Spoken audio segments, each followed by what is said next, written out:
Dear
friends of the MCI, the Entrepreneurial School, let me express a very, very warm welcome to you all out there on our live stream for our distinguished guest live talk, which we will be having today. And let me also express a very warm welcome to our partners, to our friends from Tiroler Tageszeitung, from Tageszeitung Die Presse, from Südtiroler Wirtschaftszeitung, and many other media partners and partners. Thanks for sharing this partnership, and welcome again to be here. Now, we have a very, very distinguished guest today, and I will shortly try to introduce her to my best, at my best. But let me tell you before that you are welcome, and we very much look forward to receiving questions. Questions can be sent to livetalk@mci.edu, and I will be doing my best to bring in the questions while the live talk is on. But now let me approach our distinguished guest of today. And our guest is Sindi Mabaso-Koyana. Sindi is now sitting in Johannesburg in South Africa, and Sindi has been with me together with me at the International Advisory Board at the University of Antwerp, at the Antwerp Management School, where we met for the first time, and I was so excited about Sindi to listen to her thoughts, and this is why we came together, and I took the liberty to invite her. Sindi, thanks for being here. Thank you very much, Andreas. Guten Tag to everybody. Thank you, Sindi. Let me tell you some some words about you to our audience, to introduce you briefly. You were born and grew up in Umlazi in Durban in South Africa. You are an entrepreneur, a true entrepreneur, a corporate leader, and a champion for transformation. And you are held in high regard both in South Africa and internationally. Now, Sindi is the founder and executive chairperson of the African Women Chartered Accountants Investment Holdings, a women-owned and led investment company. At this investment holdings, Sindi drives investments, investment sourcing, funding, and investment management. Sindi is a thought leader in the areas especially of finance, audit and risk management, and corporate governance. Sindi is highly sought after as a speaker on leadership, Africa's economic transformation, and the role of women in business. Sindi has addressed audiences in South Africa and internationally, and she acts as an ambassador for her country and strongly believes that South Africa is one of the best countries in which to do business. Sindi, let me conclude with a final statement. You were named one of the top 20 most powerful women in business and the public sector in South Africa very early in your career, and you were once a finalist for the Business Women of the Year awards. You are married and a mother of two charming children. Thank you again for being here. Now, Cindy, how in the world can it happen to become so successful? How do you step into such a career? How does that occur? Wow. Thank you, Andreas. I definitely appreciate this opportunity. I'd like to thank your guests who have logged in today. I'm sure by now people have been covered out, zoomed out, teamed out, but for them to take the time to come and listen, I truly appreciate it. We've all been seeing and being offered a number of webinars to assist us to cope in these challenging times.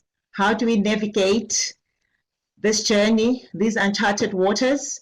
And I think your topic really comes at the right time, because it's times like these that we require leadership, decisive leadership that steps up, plows hope, and provides unity in nations at large. Successful, Andreas, yeah, I guess it's a journey, but to your point, I was very, I would say, blessed that I grew up under the leadership of a strong disciplinarian, which is my mother. Growing up in circumstances that were very difficult, like most Black people in this country. But I was fortunate that she instilled in me some amazing values of hard work, leadership, fairness, respect, humility, and a culture of getting things done. And in her words, she used to say, do the right thing even when I'm not looking, which is what we all call integrity these days, right? So I was always driven by a sense of wanting to go beyond the hindrances that were in this country at the time of apartheid, and I'm sure most of you would know that that was legalized discrimination against Black people in this country. But I was fortunate to break through that and study to be a chartered accountant. And because of that environment I grew up in, it molded me and shaped my thinking that I will always want to use my skills and knowledge to contribute to society, not just for myself, but for most of the people and the communities where I am at. So this is what has shaped most of the in executive roles and non-executive roles. I'll share with the audience that most of my time in my career after I qualified with Deloitte, I have spent in the public sector, which is basically government-related entities, because that is where you get an opportunity of giving back to your nation. So my roles have been predominantly in that area before I then had an opportunity of being in large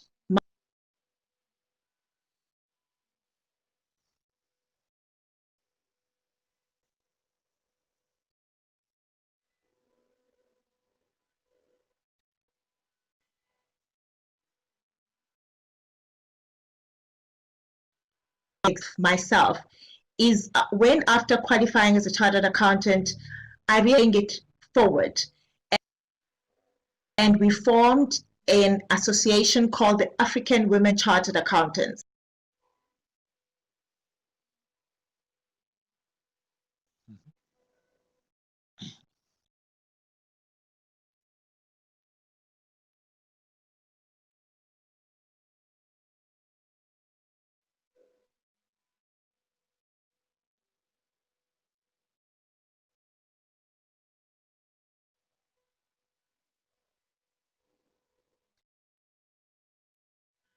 part of women development in this country professionally. So to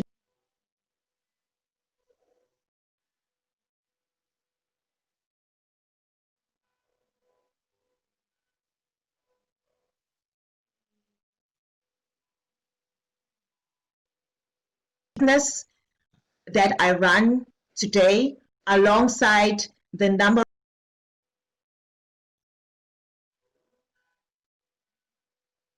of boards, like the Antwerp Management School, like the Aspen Leadership Program.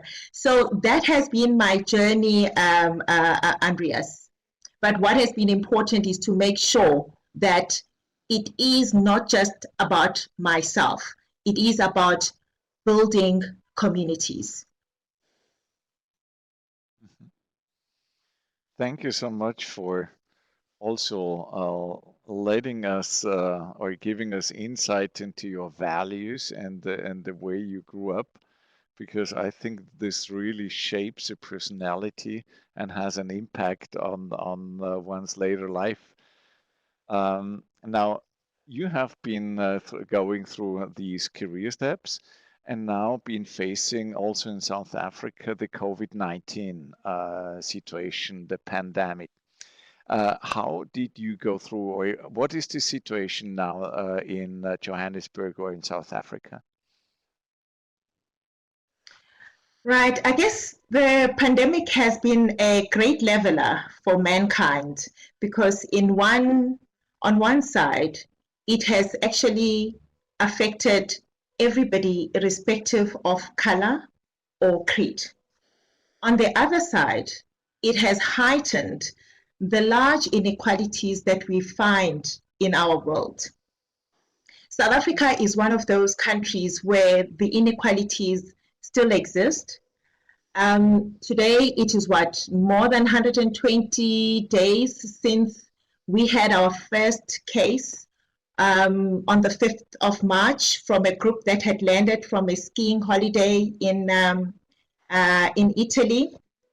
And we are now sitting with about 144,000 cases, with about 50% recovery rate, and sadly 2,500 deaths. And I looked at the Austrian cases, where with your population of about 9 million, your 17,000 and odd cases have had a 93% recovery rate, which is quite commendable, and only 703 deaths. But having said that, with our challenges in South Africa, because the world obviously had expected an apocalyptic impact of COVID in Africa, in the entire continent. But I stand here being so proud of our leadership, of our president, who was very decisive, very early, and took us onto a lockdown as a country. He has been very communicative, very visible to the nation, taking a very hard decision at the time of choosing lives as opposed to livelihood, because we know that this is a country with large poverty, 30% unemployment rate. So to have us, the country, to go on lockdown, we went into our homes when some people did not have homes. A large part did not have homes. We bought groceries to have enough supply. There were people who did not have food around those times. So this is the reason why, even when as a country we are still told we are still going to face our peak, where we've had to reconsider and find a balance between lives and livelihood. And our economy is now starting to open, in particular, to some of the large sectors where large numbers of people had, found themselves unemployed. So right now, as a country, it was very important, because South Africa went into COVID already, for lack of a better word, already limping economically. We had just been hit by 2 quarters of negative growth, leading us to a recession. So the impact of COVID almost put a nail on a coffin for us. But I am proud to see the kind of leadership that has come together in this country. And the last time we saw such leadership was when this country was working towards hosting the 2010 World Cup, where every political party focused on this one big, audacious, big, hairy, audacious goal. Labor, communities, NGOs, we all put our shoulder on the wheel to make sure that we go through this. And this is what I've seen in this country in the last few months, to ensure that we don't only go through this, but we grow through this as a nation. Thank you very, very much also for this, let's say, political and societal valuation and assessment. Now, how have you been affected personally and or with your business, with your community, if you want to share that? Yeah, so, what was interesting, obviously, is that COVID hit us when we were all minding our own businesses, thinking tomorrow is another day, and I'm going to step into tomorrow with my plan, and only to find that the universe had it differently for all of us. On most of the boards I serve, and even in our own companies, the risk registers, that because I generally will chair the audit and risk committee, given my training as an accountant and auditor.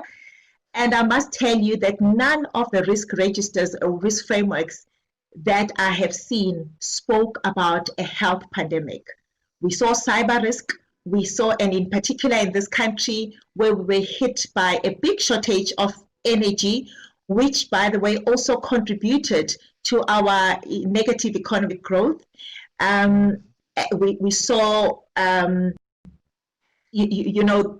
people waking up to saying, if we had this hit on energy, what about water? So we saw all these different things in our risk registers, but there was nothing about the health pandemic. The last time corporates woke up to health issues were when we had the HIV and AIDS epidemic, hitting our shores. And probably that is what has also created the resilience of Africa, right? Because we've seen HIV and AIDS, we've seen Ebola, we've seen tuberculosis. But I must say that I am proud of how business, for the first time, elevated, and not as a talk show, but elevated ESG, which is the environment, society, and governance, where they took their place in society, where people, it stopped being just a saying that people are our assets as organization, but people were put first, because there was a realization that if the people, our employees, are not fine, they will affect us too. So this is how COVID has been a leveler. But most importantly, what it forced us to do when we went on lockdown and business came to a halt, we needed to look at our cash resources. Are the businesses going to survive COVID? Are we going to be here? So it stopped only being about a growth plan. Yes, some people were looking at finding new business models to make sure that we survive post-COVID. But there were businesses that were trying to survive now and preserve the little they had. Businesses that went into COVID with little cash, with very weak balance sheets, which then meant they faced business rescue. Employees have had to be laid off, and it's been very painful because some of the businesses that we own through our investment holding company, we've had to lay off people. We've had to ask people to take salary sacrifices. But what was most important is to walk the talk as leadership. Cannot expect employees to take salary sacrifices when we, as the leadership, do not start and lead the way. And so most of the boards I've served on, I've had a board fee reduction between 10 to 40%. I'm grateful that I still have that opportunity to earn. Some people don't. Dividends have had to be delayed. And again, for one time, business has realized the importance of broader stakeholder value, where it is more about shared value than just the shareholder value, where a shareholder must get dividends. And I've seen this even in businesses that can afford. There are two large businesses that we've invested in, one in the financial services, because at least they have not been impacted as badly as other sectors, which where they have had to still withhold a dividend, even if they could afford, because they need to share the value instead of just giving it out to shareholders. Mm-hmm. Thank you very much for the time being, Cindy. Let me once again invite the audience to bring in questions, to send questions to livetalk@mci.edu. It is on leadership in turbulent times, together with our distinguished guest of today, Sindi Mabaso-Koyana, presently being in South Africa, in Johannesburg. Now, talking about leadership, Cindy, and sharing your perspective on how the government has been dealing with it and how businesses have been dealing with it, and you yourself in your with your chartered accountants and your investments. What kind of businesses would you see in South Africa or in your environment have been even perhaps taking advantage of the situation through innovative approaches, or is there some businesses really severely affected or much more affected negatively than others, and others through whatever measures have been doing better than the others? How would you see that? Yeah, so COVID has indeed affected some of us, where it's been very close to home. Before COVID, we had signed one very large property deal with a few conditions precedent still to be closed, and the property sector has been hard hit. We've seen businesses which could not afford rentals, and because people left their bricks and mortar and went into their homes when we went into lockdown. So property sector has been really hard hit. We've also seen the restaurant businesses have been badly affected. Travel has been affected, hospitality, and all these sectors are the ones that about 70% of their employees are women, right? And that has been our reality. But on what we've been listening to are the winners are obviously the tech businesses, because we've had to connect online. The sad reality, though, is that even when you look at how education has been affected, because when children had to go home and connect online, the reality is that that's a very small part of our society. Large numbers are in rural schools and in township schools where they could not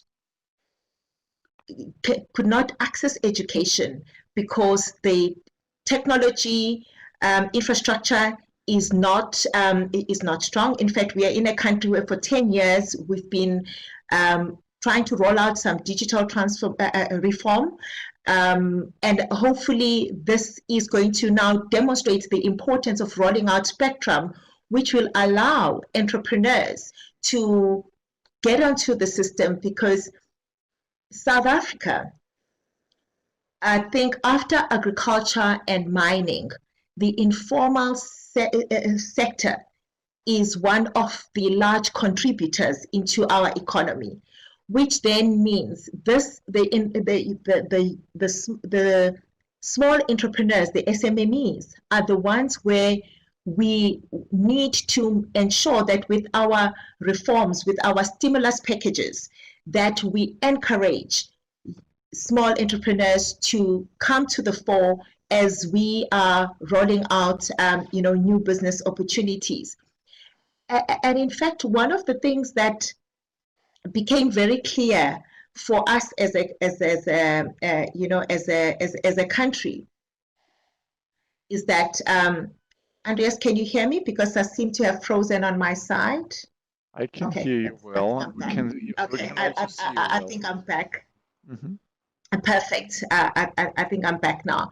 Yeah. So it is clear for us that, as we move into post-COVID environment, and in fact, it's already started now, because as a country, we also needed to ensure that as we reopen the economy, we are supporting some of those businesses that have actually been hard hit.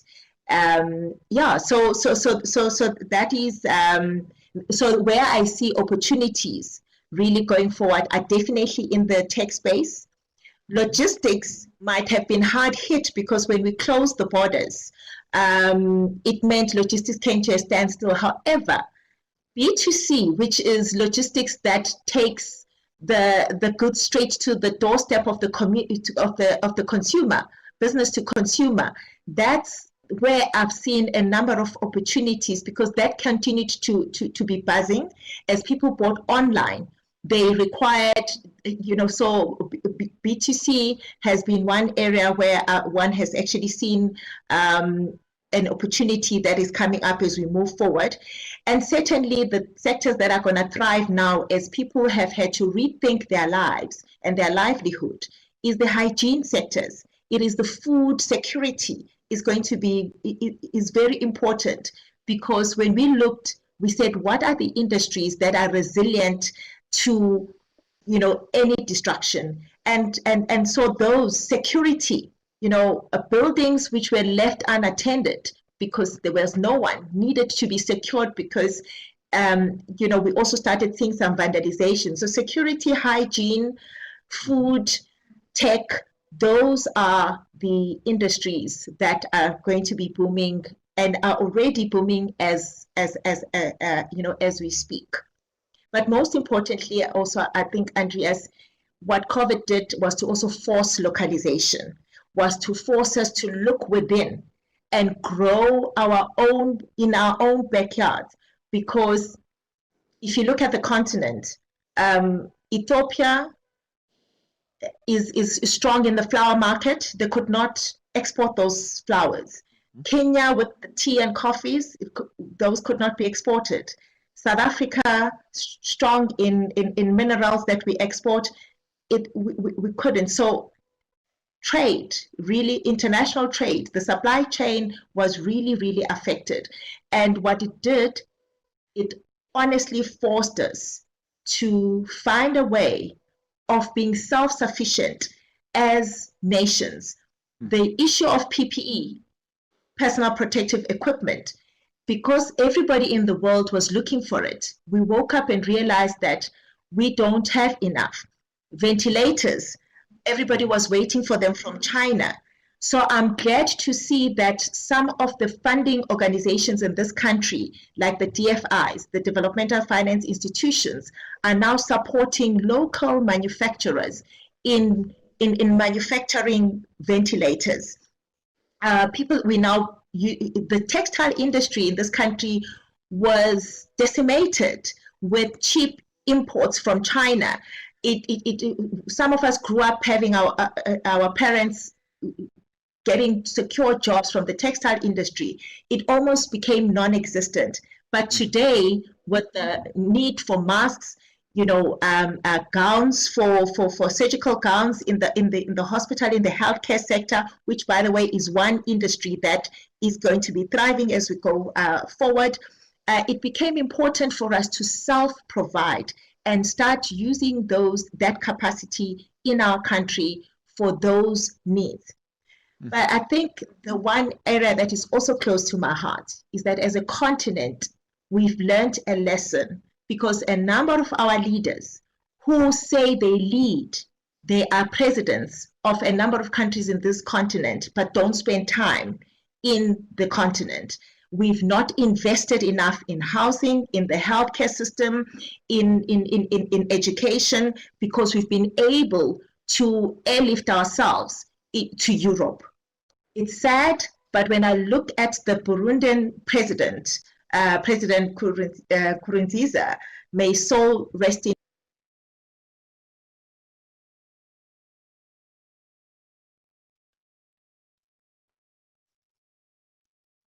Cindy, can you still hear us? Cindy, I think the line has broken, and let us.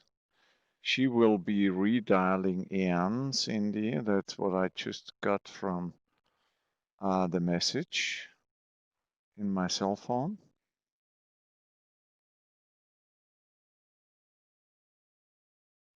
I think she is going to reconnect.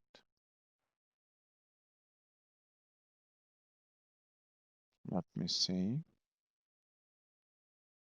Sorry for the turbulences. We're speaking about leadership in turbulent times.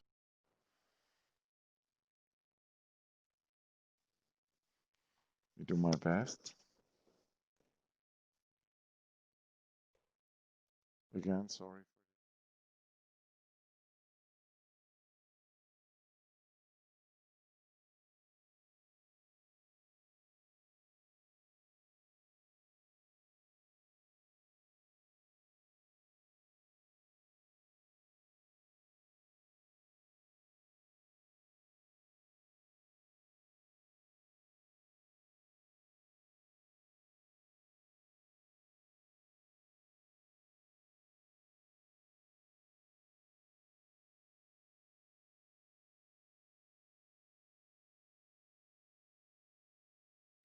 Thank you. Sorry for having been losing you, but now we can see you well again. Thanks. No, thank you. I think that last point, which is also close to my heart, is that as sad as it is, I'm sure we probably would still be having President Nkurunziza if we had invested in our own healthcare systems in our countries, instead of depending on being flown up and airlifted to Europe for healthcare. So if this is not a wake-up call, we cannot honestly not take advantage and see what are the benefits of being hit by this adversity as mankind. I have been marking down the issue of inequality, but let me try to see whether we've been receiving questions already from the audience, because I think some have been coming in already. And one has been sent by Tageszeitung Die Presse. That's an Austrian national paper, a daily paper. And the question says, Black Lives Matter demonstrations are in many countries. What triggers this in you as a person, as a leader? Yeah, I guess the sad reality about mankind is how we have got the capacity of treating the other in such a manner that we forget that that is a human being, like how I am a human being. And growing up in apartheid, where I couldn't get opportunities, and just because of my color, and I'm talking about opportunities here, but just basics, where what my parents went through, my grandparents went through, just in the manner that they were treated, which is what we see today. What it triggers is that we can't be dealing with this as human beings in this time, when life has demonstrated that at the end of the day, we are all from the same fiber of humanity. We all belong to the same race. COVID has also been that one equalizer. But what made me sad is to say, in the middle of being hit by a pandemic, human beings have a capacity of still demonstrating evil, to one another. I couldn't help but feel we need to, there's an element, and this is what always centers me, there's an element of spirituality that I think has lost us, where I think we've moved away from understanding the meaning of life and understanding that each one of us has got a life purpose, and surely none of them are for you to come and stand on this earth and be God to another human being. Sindi, I know this may be a very personal issue, but I mean, when I was watching the TV and saw this unbelievably cruel behavior, I really felt so bad, and I felt I was so ashamed to see how people treat each other, and especially how racial issues, which you've been mentioning, it is one race, and just one race, but there is still the concept of perhaps different races in some human beings, especially those who have certain powers of execution. In your inner feeling, I mean, were you upset? Were you angry? How do you deal from a leadership perspective with such a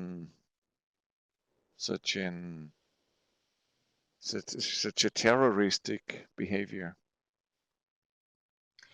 I guess, Andreas, it actually triggers all those emotions, right? Very sad. It angers you.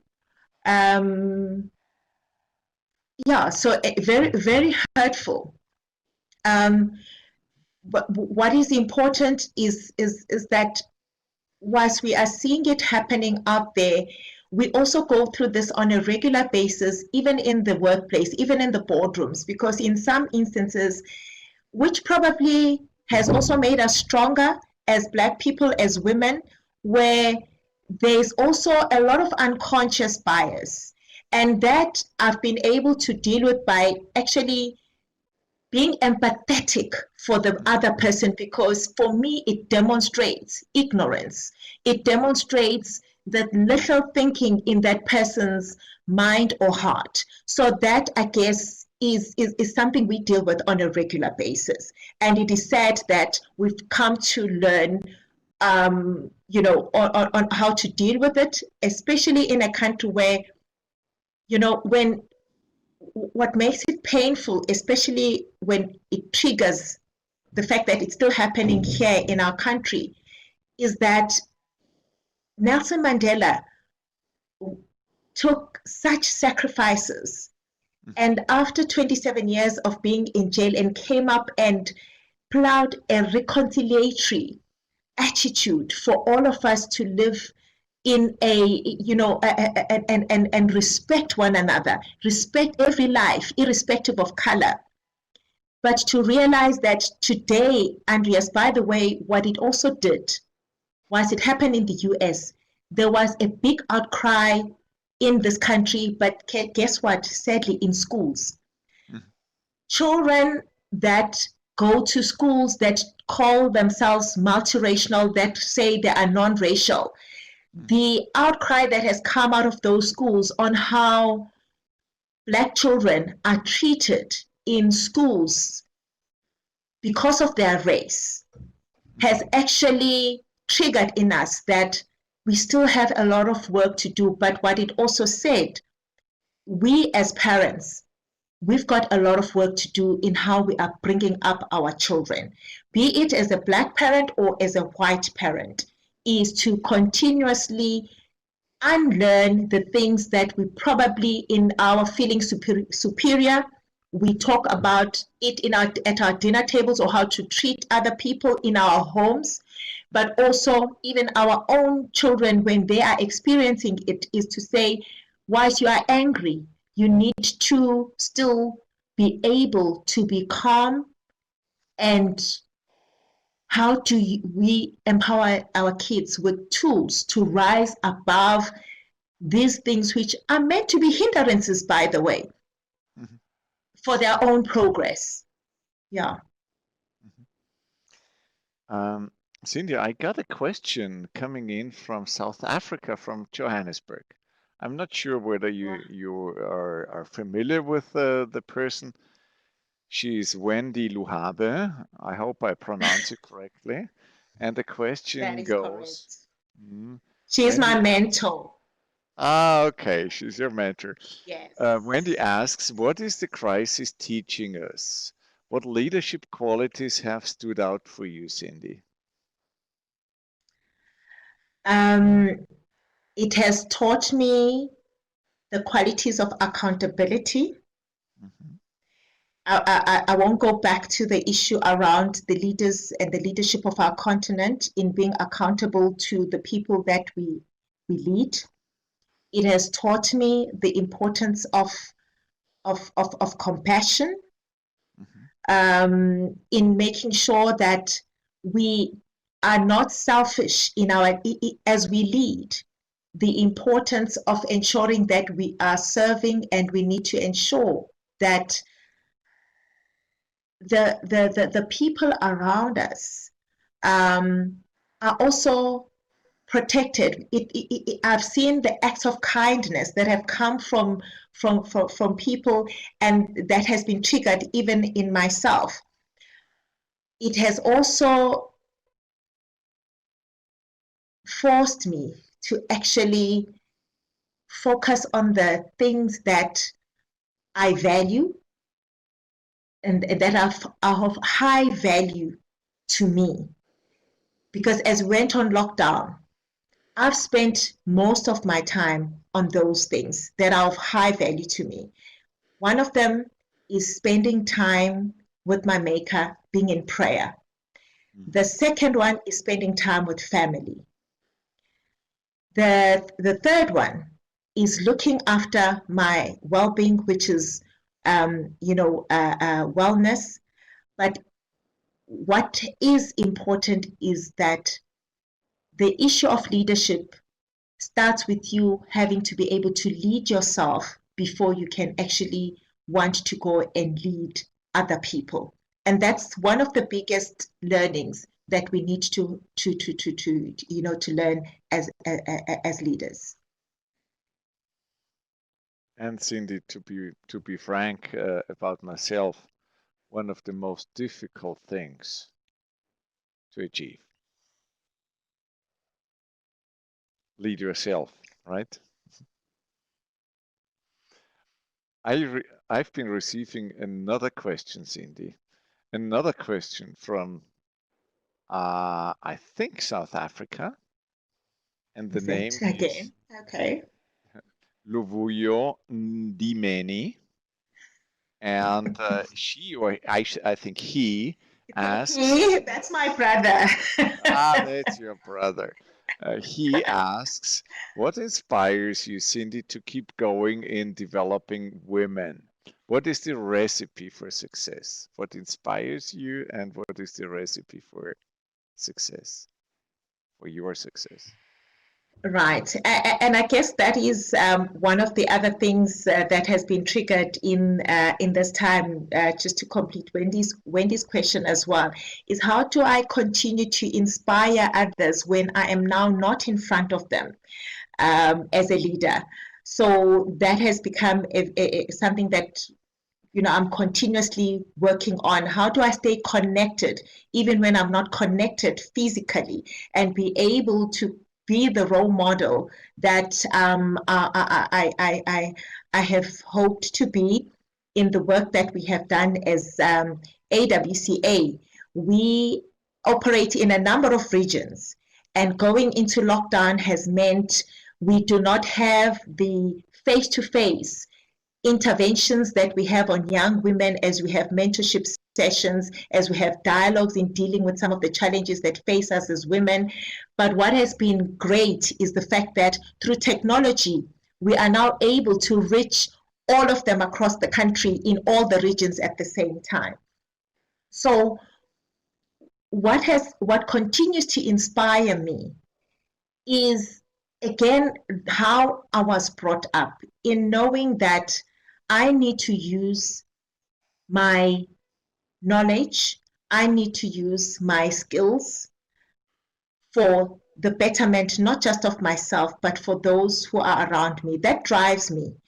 I've learned that we can all talk about success and say we are successful, but until that success reaches those around you, and not just your nucleus family, but beyond your family, into communities and into your country, when you start being impactful at that level, that becomes significance. And that is what drives me, is being able to see someone whom, like today, and thanks for the opportunity, where even when I come to platforms like this, my prayer is always, God, if I can only touch one person's heart and inspire one person who from this can go and do something differently, just because I've been given the opportunity to speak.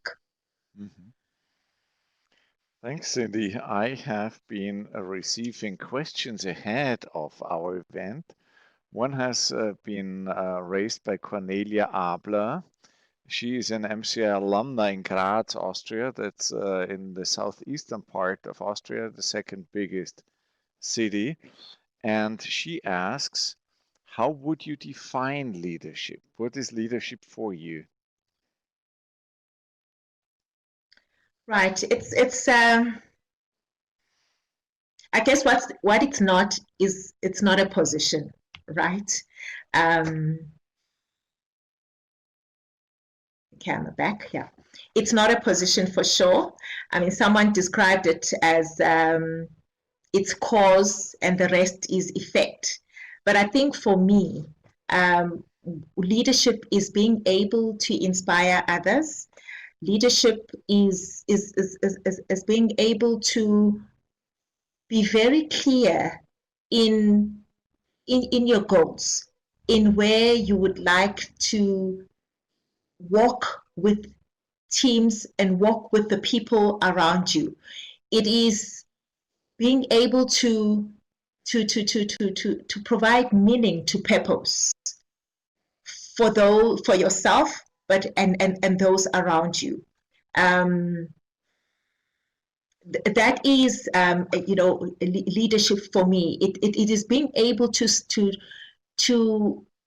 sustain yourself even in difficulty, and be able to rise in the face of obstacles, even when the bitter cup of life is against you, and you are able to rise above challenges and be able to plow hope in times of difficulty, and be able to make people to see beyond their circumstances as we speak at that particular moment. Mm-hmm. Another question has been coming in ahead of the event. It comes from Verena Rettenbacher. She sits in Dublin in Ireland, and her question is, what are for you, what would you see are the key essentials of a leader? The key ingredients of the personality, the key essentials of a leader? It's very important to be humble at all times. And when underpinned with humility, key is to have competence, is to be able to have the skill and the know-how, because you won't be able to lead in an area if you do not have the right competency, right? And for someone to be called a leader in a particular space, that becomes critical, and to do what you do with excellence such that it speaks for itself. Personally, I always say it is important for a leader to set high standards, not just for the people they are leading, but for themselves. It is important that it is you walk the talk. You are able for people to see it in you before you actually have to say it, and those are the critical, essentials. Accountability. We've spoken about accountability a lot, but I think one of the things we've spoken about all the time is being ethical, being authentic, and for me, those are the things that must actually speak for themselves, where you are able to do the right thing even when no one is looking, being able to take the right decisions even when they are not popular.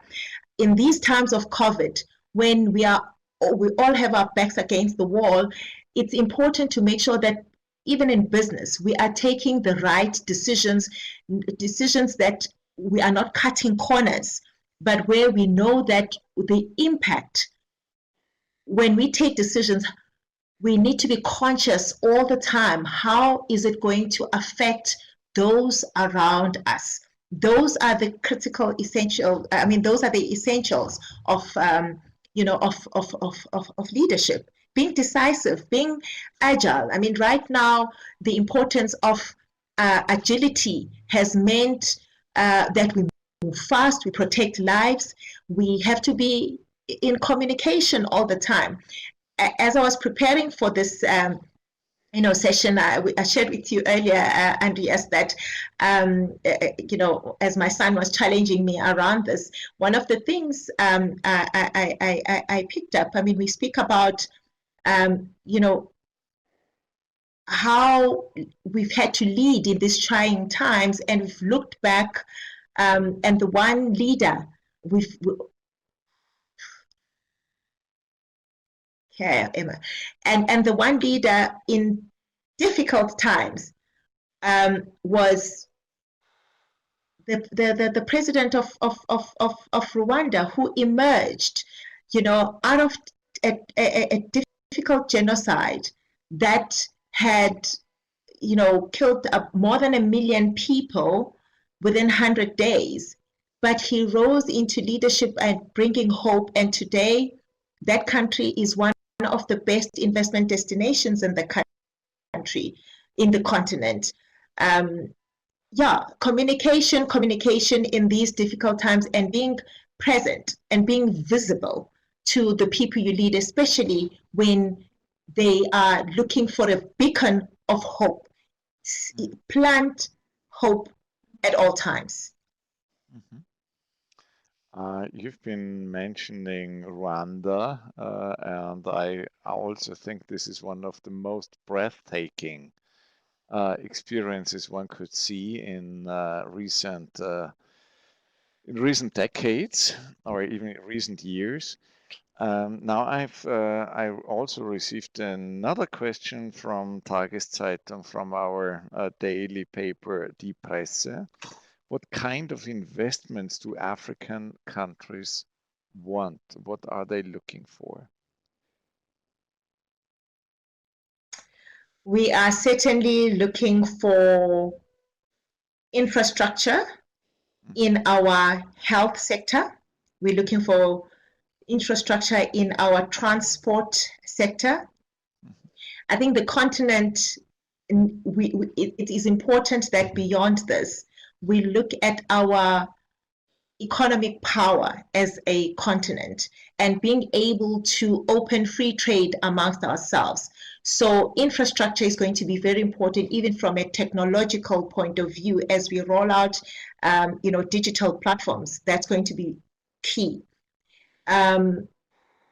Agriculture, we've spoken about it. I don't think that as a continent we have looked beyond just being raw material producers. The issue of beneficiation, where we've got our own industries, our own manufacturing plants where we are able to do agro-processing ourselves. So beneficiation is a big thing where as a continent, we are endowed with raw materials, we are endowed with land where we produce raw materials, but we fly them out, we export them, and only to import end products at astronomical costs. That is one of the important things. And also, we've been very pedantic as a continent and as a country around the importance of quality education that goes right through to the rural areas. And for a very long time, we had focused on brick and mortar. But we know that that has got its own limitations. So the importance of digital investment cannot be underestimated. Mm-hmm. Sindi, you've also been mentioning already the role of women in the African economic life. But there's a specific question from Tageszeitung Die Presse on that. What role do women play in African economic life? I know this is a very general question, but still, I think it can be answered. What is the role of women in African life, business life especially? Look, we've spoken a lot about how much the informal sector has actually been one of the main contributors in the economies across the continent and even in our country. When we talk about the agricultural sector, women have been key players in those areas. But what is important is understanding that a woman entrepreneur, a woman informal trader feeds families, not just their own family. The importance of women in the economy is that they will not only provide the financial backing for families, but it comes with the nurturing and the building of communities. You know, and it's important that whilst we have seen a lot of work being done in the professional space, that there is still lots of ground to cover. I mean, today, when we look at the fact that the corporates are still largely led by men, it is because when the decisions are made in these large corporates, in the day and age today, where the SDGs, the strategic sustainable development goals, I think it's goal number 5 that talks about gender equality. It's goal number 10 that talks about equality. These are things that clearly can be driven by women, and if there's enough diversity, even in the large boardrooms. So when you look at Fortune 500 today, has got only 37 companies that are led by women. In our country, the Johannesburg Stock Exchange, only when we normally talk about the top 40, the top 40 has only one company that is led by a woman. And being a chartered accountant, we also always track the CFOs as well in those companies. And only 3 of the top 40 in our stock exchange are led by women. So which means if at the highest level of decision making in where the economic power is held, we are still seeing very few women.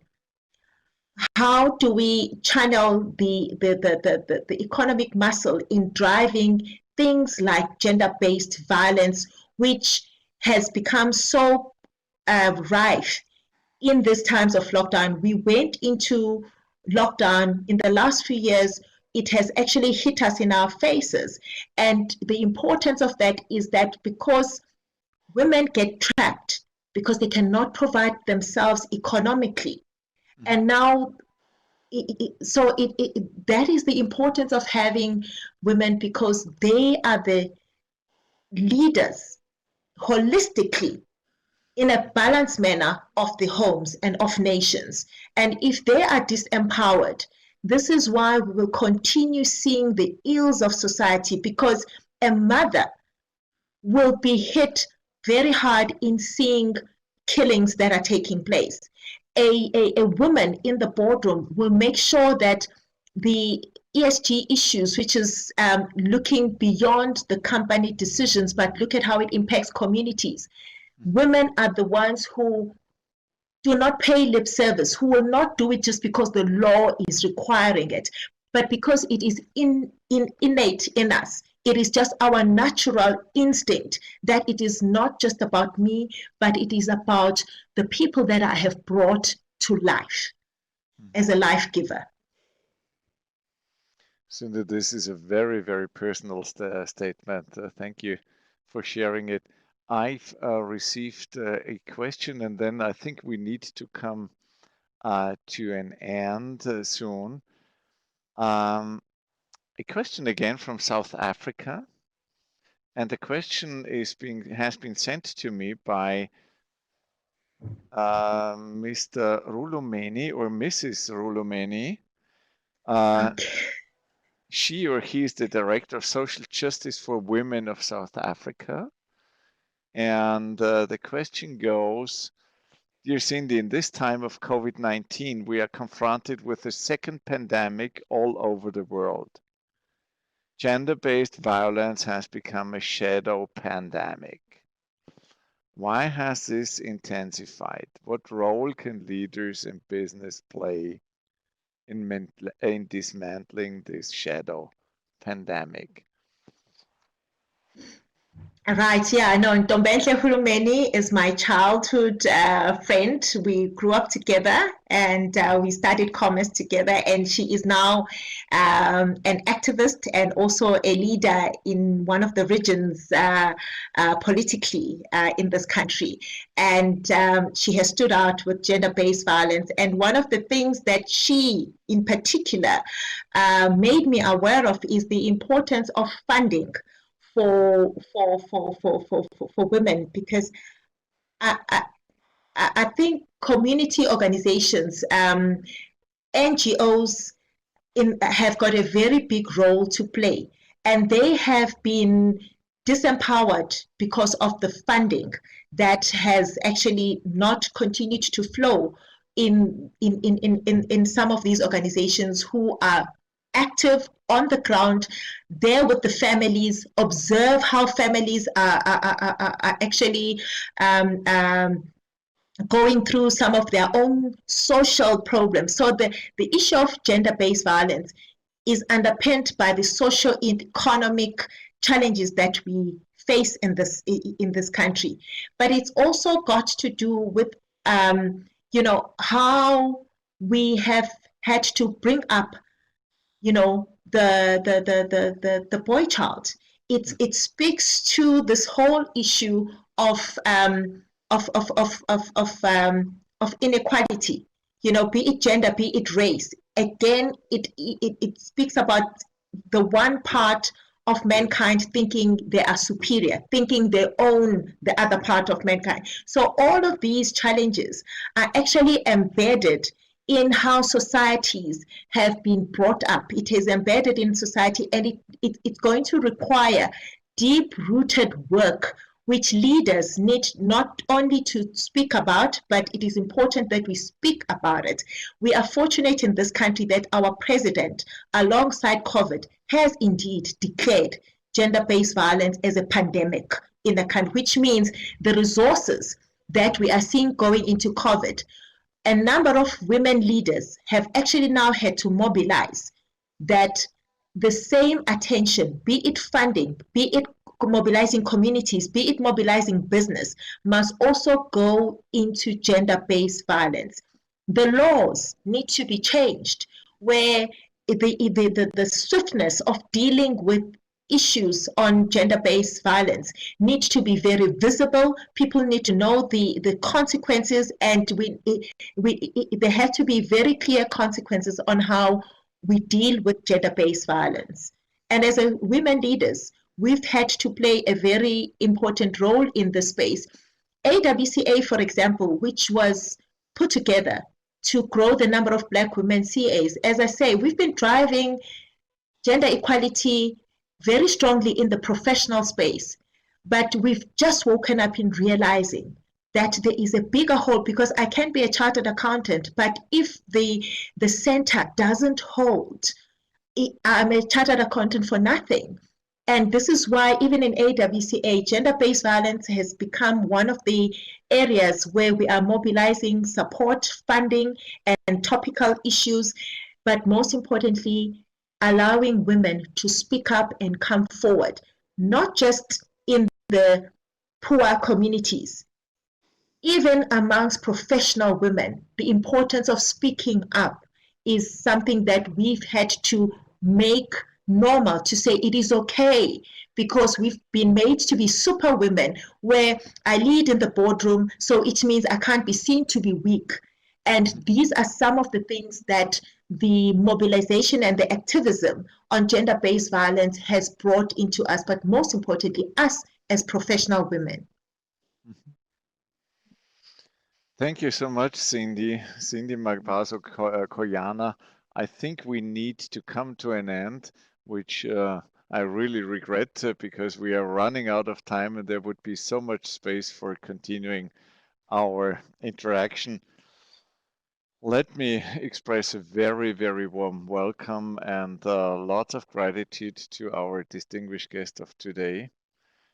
Thank you for sharing your values, for giving insight also into your emotions, into your feelings about so many topics. And leadership is a very, very personal and once in a while even a painful issue.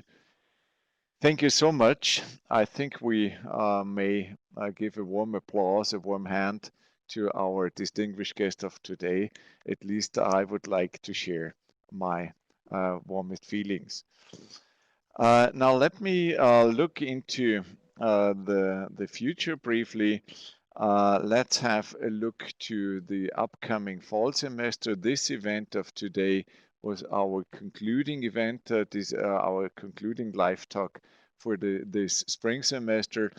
But there is already a number of distinguished guests on our list, on our calendar for the fall, for the upcoming winter semester. Just have a look at MCI distinguished guests. If you Google that, you will find it.